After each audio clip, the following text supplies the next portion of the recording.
Olá, essa é a aula de número 2 de Microbiologia dos Alimentos. Hoje nós vamos falar a respeito dos benefícios de micro-organismos usados intencionalmente pela indústria para a fabricação de alguns produtos alimentícios.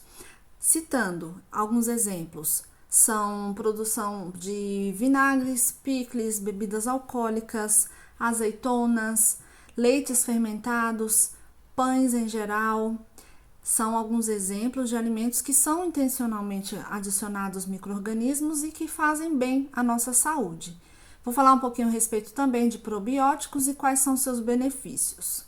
Para começar, nós vamos começar falando a respeito de alguns produtos pouco conhecidos, mas que eles são considerados como probióticos.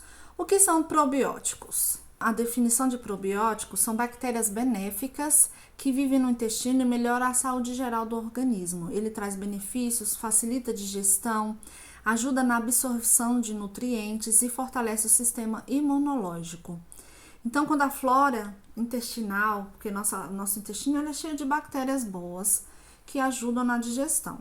Quando essa flora intestinal ela está comprometida, está em desequilíbrio, acontece que após o uso de antibióticos, após a pessoa não estar fazendo uma alimentação totalmente saudável, isso pode ocorrer.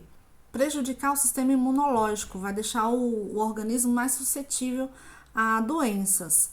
Então, existem alguns alimentos que são considerados probióticos.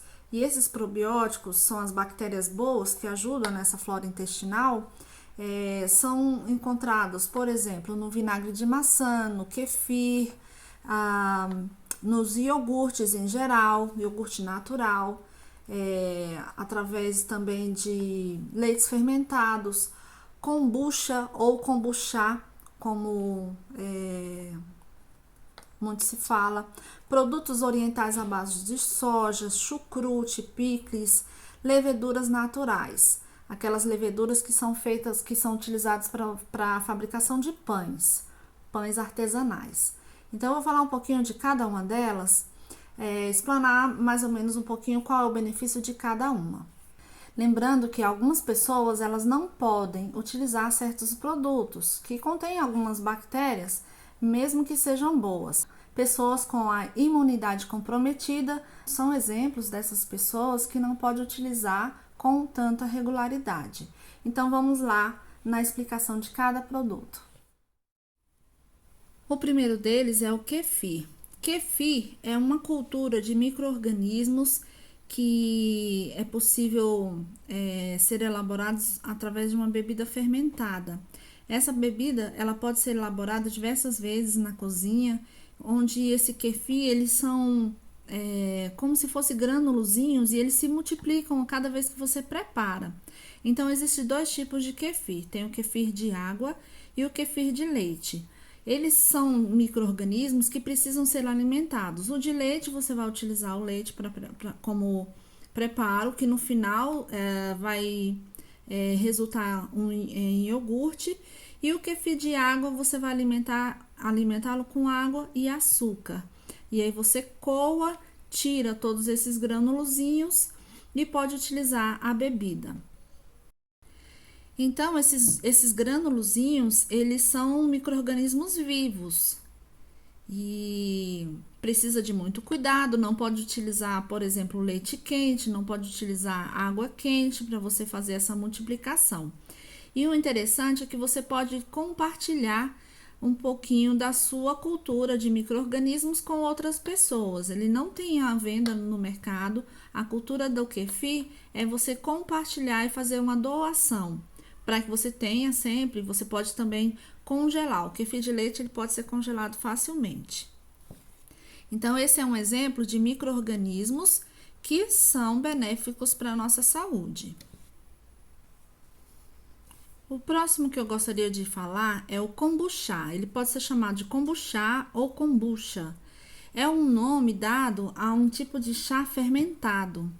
Ele, parecido com o kefir, ele tem também características probióticas, fazem muito bem para a pessoa que vai ingeri-lo. Ele é produzido somente com ingredientes naturais. O kombucha, ele vem a partir de um chá, que você pode ter vários aromas, pode ser mais alcoólico, ele pode ser mais doce, pode ser mais seco, mais amargo, de acordo com que a preparação que você fizer. Para você fazer o kombucha, você precisa de uma colônia de micro-organismos, de bactérias, que é chamada de SCOBY, ou mãe do kombucha. São formadas de bactérias, leveduras que parecem um disco translúcido e ele tem uma textura meio pegajosa, meio amolecida, que essa colônia, você precisa dela para fazer o kombucha. E aí você também pode, da mesma forma que o kefir, receber a doação do SCOBY para que você tenha o seu própria colônia de bactérias para você poder produzir o seu kombucha. Como ele é um chá fermentado, dependendo do tempo que você deixa para fazer esse kombucha, ele tem um teor alcoólico. Então, as pessoas que não ingerem bebida alcoólica têm que ter muito cuidado ao preparar. Ele é feito com chá verde, ou chá preto, ou até o chá mate. Você vai adicionar nesse chá um açúcar para que você possa alimentar o seu SCOBY. Pode ser qualquer tipo de açúcar, açúcar cristal, açúcar refinado, açúcar mascavo, nessa mistura. E aí a quantidade de açúcar e a escolha do tipo de chá é o que vai dar a característica de sabor e aroma desejado para o seu chá, tá bom? Então tem algumas receitas na internet que você pode verificar.